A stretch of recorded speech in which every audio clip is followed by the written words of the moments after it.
Transistor is a difficult game to discuss, not because it's a complicated game, but because the game is about suicide, but it's not a normal suicide, it's a happy suicide, and suicide's not good in general, and it's not easy to talk about it considering the game handles the topic, so that's your trigger warning. And in such, the game discusses suicide in ways such as suicide is badass.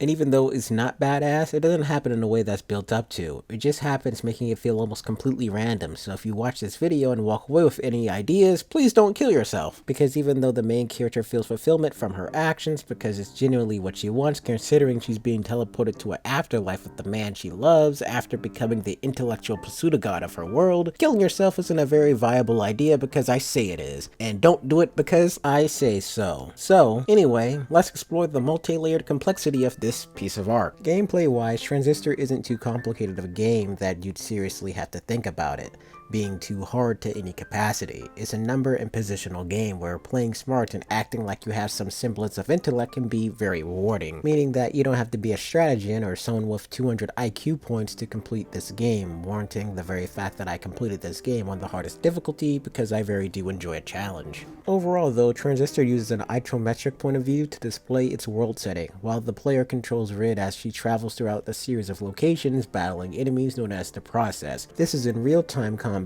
in a frozen plain mode referred to as a turn, allowing for more precision and strategic gameplay where a series of movements and actions can be taken and then executed, however at the cost of waiting for a cooldown period where the player must dodge enemies until her turn is able to be used again, then another action can be taken. But this entire system can be circumvented if the player battles enemies in real-time combat mode, but it doesn't include the precision and strategic gameplay needed to play very tactfully. And once the battle or engagement has ended, the player is rewarded experience points for not being a complete screw-up, and after battles, depending on how many enemies are defeated, you might get a bit extra experience for your struggles. But the primary reasons you engage within these conflicts is because the more you fight, the more your transistor gains in power, and because the transistor has the ability to absorb the essence of its fallen victims, the more you're able to learn more about the lore of the game and its background characters. But this also allows the player more abilities dubbed as functions in the game. Functions can be equipped as one of 4 unique techniques to enhance on another function, creating a more powerful attack or using the base standard attack. For example, the function Spark may be used to fire a wide area of attack, but equipped to another function to increase its area of effect or add it to its attributed power already on its base attack, meaning that if you add fire to the Spark, it will be a spark that's on fire that does additional damage to said enemies. Another example would be if a function had the power to magnetize enemies closer to the player, that would be tacked on top of the already attached function, leaving the player the option of creating some pretty interesting combinations of attacks. Crash is a close range overhead attack which can be charged for a more powerful strike. Breach is a projectile attack where a beam of energy penetrates straight through a target. Spark is an area of effect attack damaging enemies caught in this relatively small range. Jaunt is a short distance melee attack preceded by a dash. Bounce discharges a ricocheting bolt that jumps from target to target. Load creates a volatile spherical strike packet that creates a large blast dealing massive amounts of damage. Help calls a friend to aid the player, normally in the form of a robot doggo. Mask conceals the player, thereby amplifying the next action taken, dealing more damage to enemies. Ping fires rapid lights of kinetic energy charges in a straight line. Switch alters a target's allegiance, causing it to serve the player, turning enemies into friends. Get forces a target closer to the player. Flood projects a storm spear that disintegrates everything in its path. Type siphons life points from targets in the area around the player. Void cripples the target's defenses and attack damage. Purge spawns and heat-seeking parasite dismantles an enemy from within. And Cold strikes any nearby target upwards with a tremendous amount of force, causing them to fly within the air and come crashing down, dealing 2 sets of damage. Now, using all these functions, the player is supposed to progress throughout the game, defeating enemies and being smart because that's what you're supposed to do. But primarily if you're a competent player, you'll be quick to discover that the only functions that are really viable or remotely useful are Flood, Void, and Load in one slot, Crash, Switch, and Coal in another, Breach, Ping within one, and Spark and Bounce in another one. It might seem like a mediocre way to play, but it's the most efficient way to play. Primarily using Flood as the main attack, Breach for long distance combat, Crash to turn enemies into friends if said enemy gets too close and does enough damage, and Spark to deal AoE damage if I'm swarmed by enemies. The game isn't that complicated, and any variation of that combination assures nothing but victory, so like I said, this is very simplistic gameplay wise. The story, however, is simple, but it's complex in its themes. But getting into the story, the story begins after Red and her secret boyfriend narrowly escape an attack committed by a terrorist group called the Camarada, or Camatira, or Camarada? It's one of the three. Anyway, when Red retrieves the Transistor, who narrates the game taking the form of a sword, when in actuality it's Red's dead boyfriend, because the Transistor is the boyfriend bodyguard of Red who's secretly in love with her, who's really her boyfriend, they go on wacky adventures. And together they traverse the Gold Walk district, the canals, the promenades, the empty set, while along the way discovering bodies of several Kree individuals of Cloudbank City, including Lillian Platt, Wave, Tentagon, and other characters from these bodies. Transistor is able to absorb their trace data, unlocking more functions for Red to use in combat, which I have discussed earlier. But to grasp a greater understanding of this story, the game itself takes place in a simulation akin to the Matrix, being a digital paradise, meaning that Cloudbank City is a utopia. But there's a twist.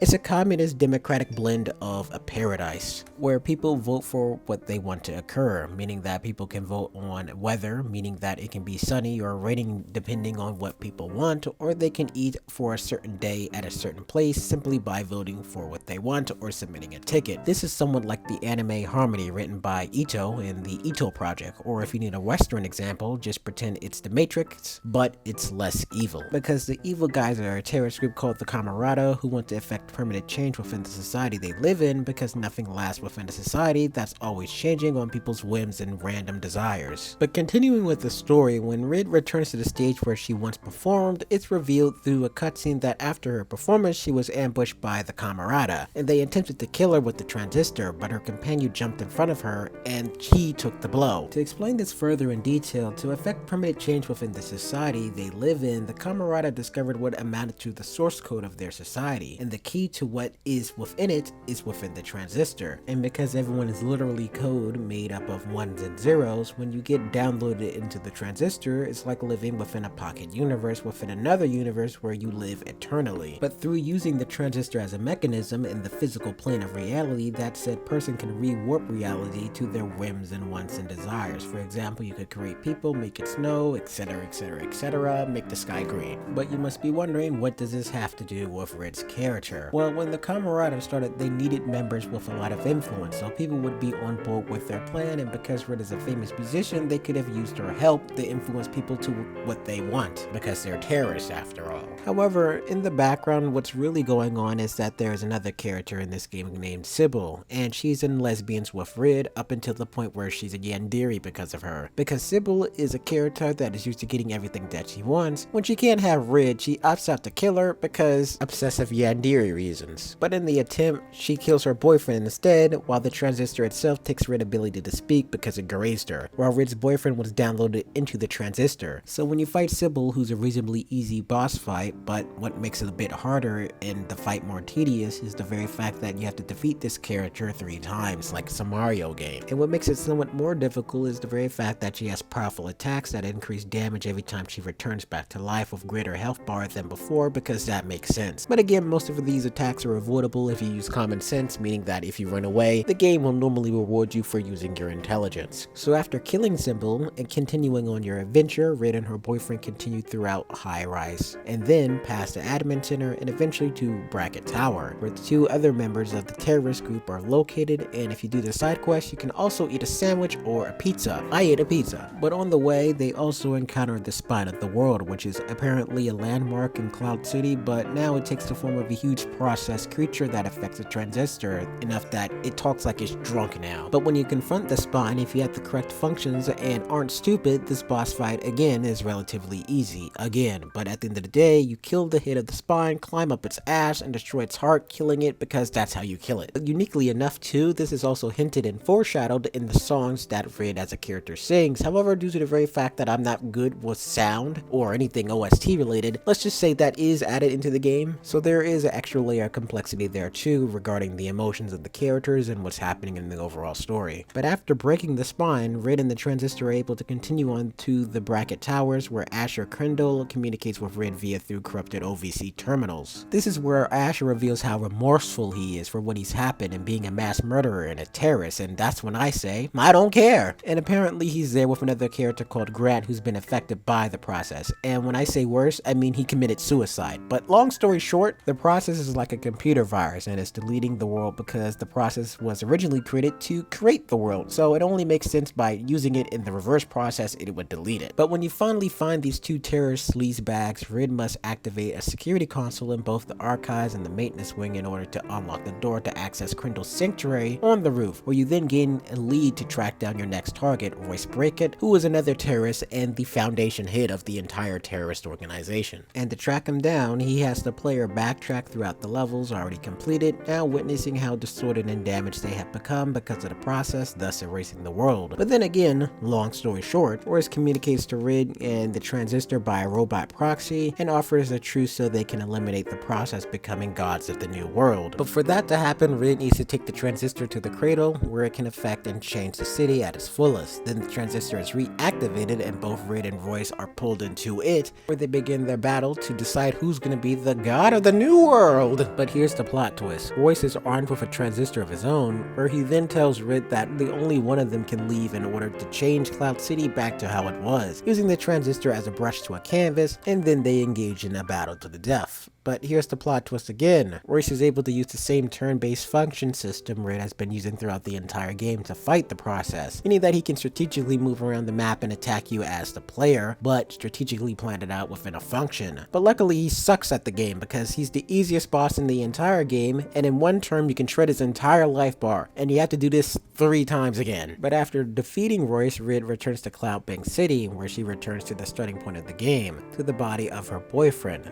then unprocesses him, giving him the Transistor one final embrace because after every battle she embraced the Transistor very lovingly like. She settles down on the ground in front of the boyfriend's physical body, wraps her body around her boyfriend's physical body, then despite his pleading, she kills herself with the Transistor. The screen goes black, it fades open in white, and they live together forever on the countryside, or in the countryside, where they greet one another, and Rid has her voice back because her voice was always trapped within the Transistor. And when the credits are done rolling, you have the opportunity to begin the simulation again, meaning that death is meaningless in this universe because you're just another simulation away from experiencing this hell once again. The end. So what does it all mean? Well, this reveals Red's underlying motives from the entire beginning of the game, and it all becomes quite clear, making her ultimate goal throughout the game to reunite with her boyfriend at any and all costs, doing whatever it takes, even if it meant becoming god of the new world and resurrecting him through ex machina magic. But none of that worked, so she did the only thing that she could do, which required suicide, teleporting her soul or code into a place where her boyfriend resided within the pocket dimension of the Transistor, which is also referred to as the countryside. Something else I didn't explain in this video is that when characters die, they get teleported somewhere else, which is referred to as the countryside. It's a one-way ticket to the countryside, and assumably it's a nice place on a farm, but the countryside is different for everyone. It's pretty much life after death. But again,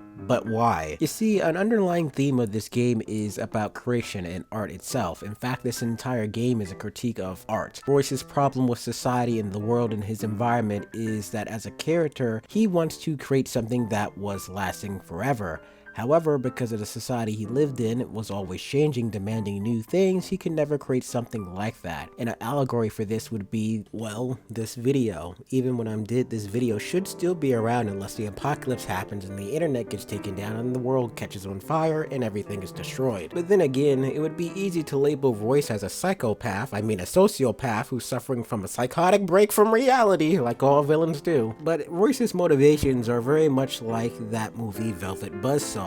When that said artist died, he didn't want his work resold. People bought his work and they valued that work, but they only valued how much it costed and not the artistic value of it inherently, meaning that the value should be zero and the appreciation could come from the art itself, or the act of creation. Royce is a megalomaniac and he is a narcissist, but Royce creates purely for the sake of himself. He neither needs nor wants other beings to experience his creations in a materialistic way or any way play in general because he believed it's the ultimate purpose in life, and with nobody around to interfere with his art, his work would be godly, because he is the only one around to appreciate what he's created like a god. But a foil to Royce's character is Rid's character, who creates for the sake of creation and for the sake of others, and she expresses that through music and interpersonal relationships, seeing creation as a gateway to connection, and connection is power. Therefore, at the end of the game, Rid kills herself because she's so in love with her boyfriend so much that she's willing to die just to be with her muse, because the reason why Rid created things within this game and expressed herself through music is because she was in love with her muse, who is her boyfriend. But because the world is now devoid of life and all meaning and there's nothing left to create for anybody, she is free to seek her own fulfillment and be eternally with her boyfriend. And hopefully I explained that correctly, because if I didn't, that would be extremely unfortunate, but that's basically Transistor. In breaking it down to its core components, the game is about a singer and her relationship with her bodyguard that became a sword and transcended the code of a simulation into digital heaven that also became an intellectual pseudo-god of their world. Not too complicated at all. But should you play Transistor? Absolutely.